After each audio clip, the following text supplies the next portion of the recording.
પોલિંગના પરિણામ પહેલા જ આપમાં ખળભળાટ જોવા મળ્યો. કેજરીવાલે કહ્યું કે બીજેપીએ આપના ધારાસભ્યોને 15 કરોડ ઓફર કર્યા, તો બીજી તરફ એસીબીની ટીમ કેજરીવાલના ઘરે પહોંચી.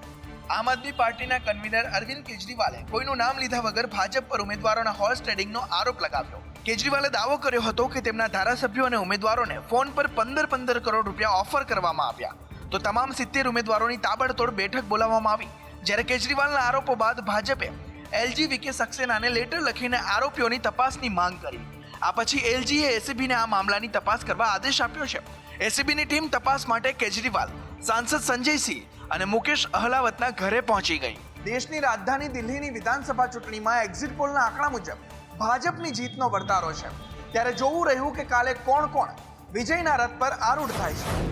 ગુજરાતના પાટીદાર આંદોલનમાં થયેલા કેસો પરત ખેંચવાનો નિર્ણય રાજ્ય સરકારે કર્યો છે. ત્યારે રાજ્ય સરકારના આ નિર્ણયને રાજ્ય સરકારના મંત્રીઓ આવકારી રહ્યા છે. પાટીદાર સમાજના આંદોલન વખતે જે ઘટનાઓ અમુક બની હતી અને એ ઘટનામાં જે કેસો ચાલુ હતા ને જેની તપાસ પૂર્ણ થઈ ગઈ છે, ચાર્જશીટ પૂર્ણ થઈ ગઈ છે, એવા 9 કેસ માનનીય મુખ્યમંત્રીશ્રીએ પાછા ખેંચવાનો નિર્ણય લીધો છે.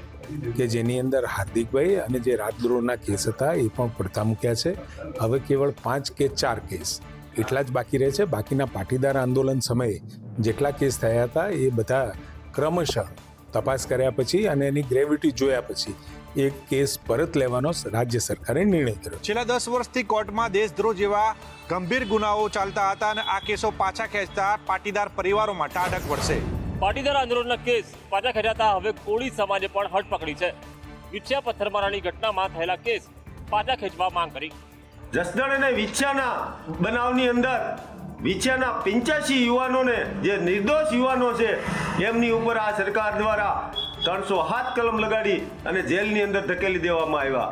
આ તકે જેવી રીતે પાટીદાર સમાજના યુવાનોને નિર્દોષ છુટકારો આપવામાં આવ્યો, એવો જ એક કોળી સમાજના આગેવાન, એક યુવાન તરીકે આ સરકારની અંદર અમે એક માંગ કરી રહ્યા છીએ. ખોટી રીતે કેસ કરવામાં આવ્યા છે, અત્યંત ગંભીર કલમો લગાડવામાં આવી છે. તો કોળી સમાજ પણ એવું ઈચ્છી રહ્યો છે કે વિછિયા ખાતેના જે યુવાનો ઉપર કેસ અને કલમો લગાડવામાં આવી છે એ હટાવવામાં આવે. કોળી સમાજના આગેવાનોએ માંગ કરી છે કે જો પાટીદાર આંદોલનના કેસ પરત ખેંચાતા હોય તો વિછિયાની ઘટનામાં થયેલા કેસ કેમ પરત ન ખેંચાય. અમરેલી લેટર કાંડમાં હવે પૂર્વ સાંસદનું નામ ઉછળ્યું છે. સામાજિક અગ્રણી નાથાલાલ સુખડિયાએ જિલ્લા પોલીસ વડાને અરજી કરીને કહ્યું છે કે નારણ કાછડિયા વિરુદ્ધ જાણવા જોગ ફરિયાદ કરવામાં આવે. 23 તારીખે આ લેટર જ્યારે લખાણો, 28 તારીખે મારા મોબાઈલમાં વોટ્સઅપ આવ્યું. મેં સેમ ડે એ લેટર મેં અડધો ફરતો વાંચ્યો અને સીધો બે પાનાનો લેટર મેં આદરણીય રત્નાકરજી, આદરણીય મુખ્યમંત્રી, આદરણીય CR પાટીલ સાહેબ, આ ત્રણેયને મેં મારા મોબાઈલમાંથી વોટ્સઅપ કર્યો. લેટર કાંડની અંદર જો સેન્ડ કરનાર અન્ય 2 આરોપીઓ છે એમને ગુનાના કામે અટક કરી અને જેલમાં ધકેલા હતા, તો નારણ કાછડિયા તો આ બાબતે સંપૂર્ણ જાણતા હોવાનું કહે છે. પોતે સેન્ડ કર્યો છે, પોતાના મોબાઈલમાંથી આ બધું મોકલ્યું છે. તો મેં આજે તપાસનીશ અધિકારી SP સાહેબ શ્રીને લેખિતમાં રજૂઆત કરી છે કે નારણ કાછડિયાને જ આરોપી બનાવો. પાખંડી આસારામનો ફરી એક વખત જાહેર કાર્યક્રમના અમદાવાદ શહેરમાં લાગ્યા પોસ્ટર. ધર્મના નામે પાખંડ કરતા પાખંડી આસારામને લઈને મહત્વના સમાચાર સામે આવ્યા છે કે 14 ફેબ્રુઆરીએ મોટેરા આશ્રમ ખાતે ભવ્યથી ભવ્ય કાર્યક્રમનું આયોજન કરવામાં આવ્યું છે, જેમાં આસારામ પણ હાજર રહેવાનો છે અને મોટી સંખ્યામાં તેના અનુયાયીઓ પણ હાજર રહેવાના છે તેવી જાહેરાત અમદાવાદ શહેરના ધરણીધર બ્રિજ પાસે વિશાળ પોસ્ટર લગાવીને તેમના અનુયાયીઓ દ્વારા જાહેરાત કરવામાં આવી છે. ત્યારે આવા જાહેર કાર્યક્રમો આસારામ અગાઉ પણ કરી ચૂક્યા છે અને હવે ફરી 14 ફેબ્રુઆરીએ આશ્રમની અંદર કરવાના છે. જોકે હાલ તો આસારામ મોટેરા સ્ટેડિયમની પાસે આવેલા પોતાના આશ્રમમાં જ રહી રહ્યા છે અને ત્યાં મોટી સંખ્યામાં અનુયાયીઓ પણ મળી રહ્યા છે. જોકે 14 ફેબ્રુઆરીએ માતૃ પિતૃ પૂજન નિમિત્તે વિશાળ કાર્યક્રમનું આયોજન રાખવામાં આવ્યું છે. ગૃહરાજ્યમંત્રી હર્ષ સંઘવીએ વૃદ્ધ માતા પિતાને લઈ ચિંતા વ્યક્ત કરી છે. તેમણે વૃદ્ધાશ્રમમાં મોકલનારા દીકરા અને દીકરીઓ પર તેઓ વરસ્યા. ऐसे बेटे बेटी जो अपने माँ बाप को वृद्धाश्रम में रखते हैं, लेकिन समाज के स्टेज पे ऐसे बेटे बेटी का कुछ फंड देने से, कुछ अच्छे काम करने से, कुछ अच्छी बातें करने से हम उसको स्टेज में बुला के सम्मान करते हैं। हमें ऐसे फंड की जरूरत क्यों है?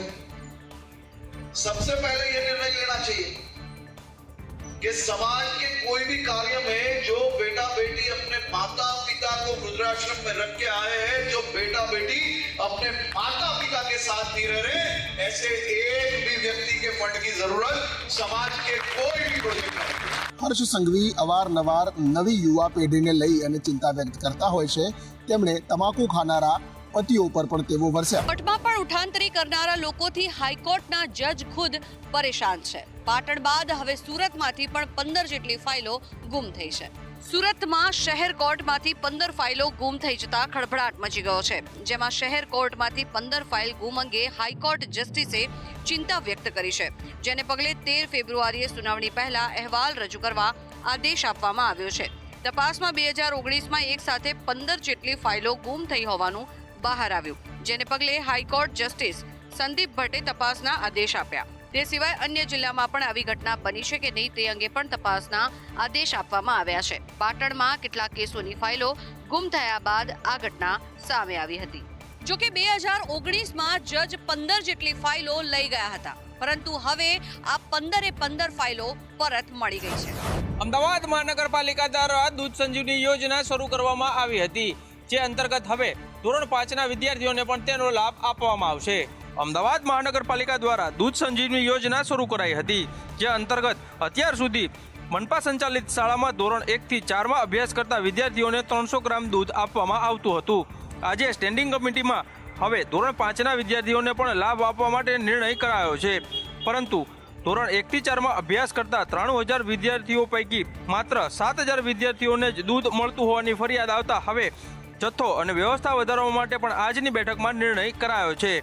મનપા યોજના તો શરૂ કરી દે છે, પરંતુ તેનો લાભ નીચે સુધી પહોંચે છે કે નહીં તે ચકાસવું પણ જરૂરી બન્યું છે, અને તો જ તમામ વિદ્યાર્થીઓ સુધી આ યોજના પહોંચી શકશે. આજે ગૃહ રાજ્યમંત્રી હર્ષ સંઘવીનો નવો અંદાજ જોવા મળ્યો, જેમાં તેઓ પોલીસ છાવણીમાં નહીં પરંતુ ક્રિકેટ ગ્રાઉન્ડમાં જોવા મળ્યા. ગૃહ રાજ્યમંત્રી હર્ષ સંઘવી આજે પોલીસની છાવણીમાં નહીં પરંતુ ક્રિકેટ ગ્રાઉન્ડમાં છે. પાછળ પોલીસનો કાફલો નહીં પરંતુ નેતા છે. હાથમાં માઇક નથી, બેટ છે. રમતગમત મંત્રી સંઘવીનો બેટિંગ કરવાનો અંદાજ જોઈ લો. પહેલો બોલ તો ચૂકી ગયા, જ્યારે બીજા બોલમાં બેટ ગુમાવ્યું અને બોલ સીધો બાઉન્ડ્રીની બહાર. ત્રીજા બોલમાં તો પાછળ ઉભેલો વિકેટ કીપર જ પડતો જોવા મળ્યો. સંઘવીએ ગાંધીનગર કોર્પોરેશનની ટીમ સાથે હળવાશ માણી હતી.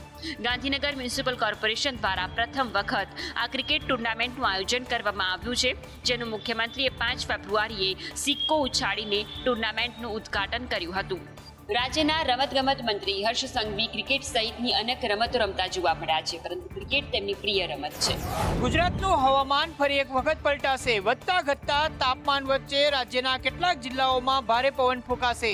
अहमदाबाद का जो लघुत्तम तापमान रिकॉर्ड हुआ है वो 15.0 है.